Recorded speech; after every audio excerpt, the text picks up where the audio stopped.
Let me give you the day that turns your life around, as quickly as I can. I got 4 parts to the day that turns your life around, and then we're finished for the day. Number 1, disgust. Disgust. Disgust is a negative emotion, but it can have a very positive, powerful effect. Disgust says, I've had it. What an important day that could be. I've had it. Wow. I met a beautiful, powerful, accomplished executive lady in New York. The company invited me to come in. This lady was a vice president, extraordinary lady. I got to know her, and I found out her story. I said, how did you get here? Big income. And she never went to college, never went to university. I said, how did you get here? Executive, powerful, income. She said, well, let me tell you part of the scenario. She said, when I was a young mother a few years ago, she said, one day I asked my husband for $10. And he said, what for?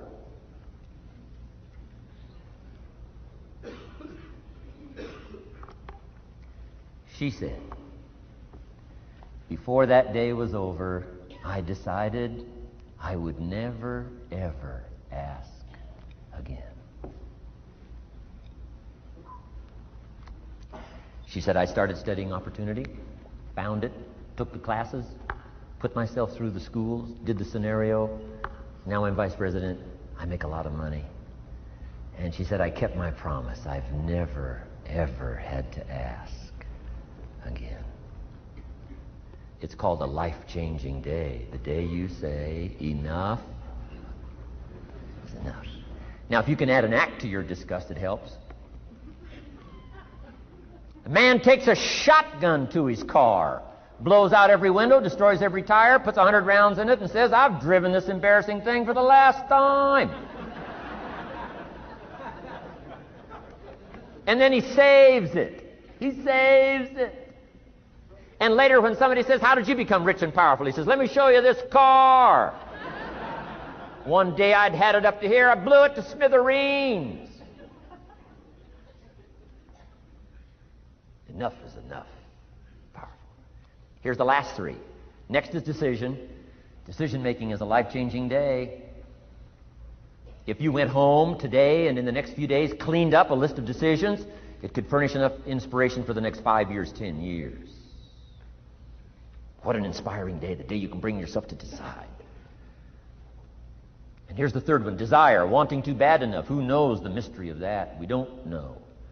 But here's something I do know. Sometimes desire waits for a trigger, waits for something to happen. Who knows what the happening may be? A song, the lyrics, a movie, the dialogue, a seminar, a sermon, a book, an experience, confrontation with an enemy, a conversation with a friend who finally levels with you.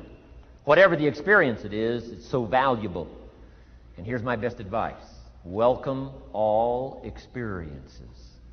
You never know which one is going to turn everything on. Don't put up the walls. The same wall that keeps out disappointment keeps out happiness. Take down the walls. Go for the experience. Let it teach you. And here's the last one. Resolve. Resolve says I will. 2 of the most powerful words in the language. Benjamin Disraeli said, nothing can resist a human will that will stake its existence on its purpose. Shortly put, I'll do it or die. Best definition of resolve I got from a little junior high girl, Foster City, California. I'm going through some words one day. I got to this one and I asked the kids, who can tell me what resolve means? Some didn't know, some tried. Interesting. The last one was the best. Little girl about 3 rows back, she said, I think I know, Mr. Rohn. I said, what? She said, I think resolve means promising yourself you will never give up. I said, that's the best I've ever heard.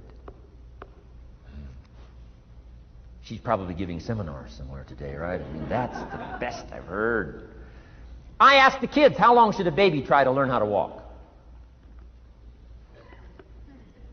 How long would you give your average baby? Before you say, hey, enough's enough. No. Any mother in the world would say, you're crazy. My baby is going to keep crying, what? Until. What a magic word. I want you to write it down. Until. Promise yourself you'll read the books until your skills change. You'll go to seminars until you get a handle on it. You'll listen to it until it makes sense.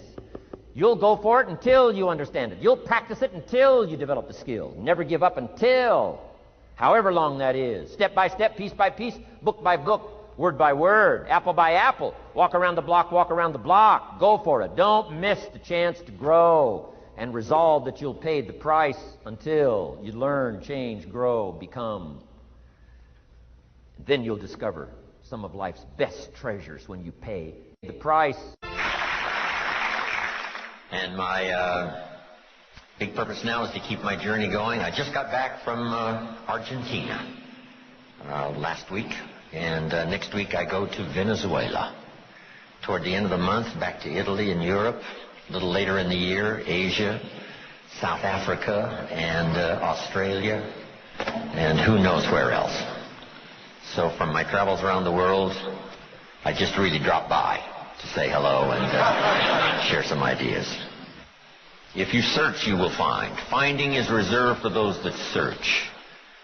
Ideas are not reserved for those that hope. They're not reserved for those that wish. They're not reserved for those who complain. You know, good ideas are reserved for those that search.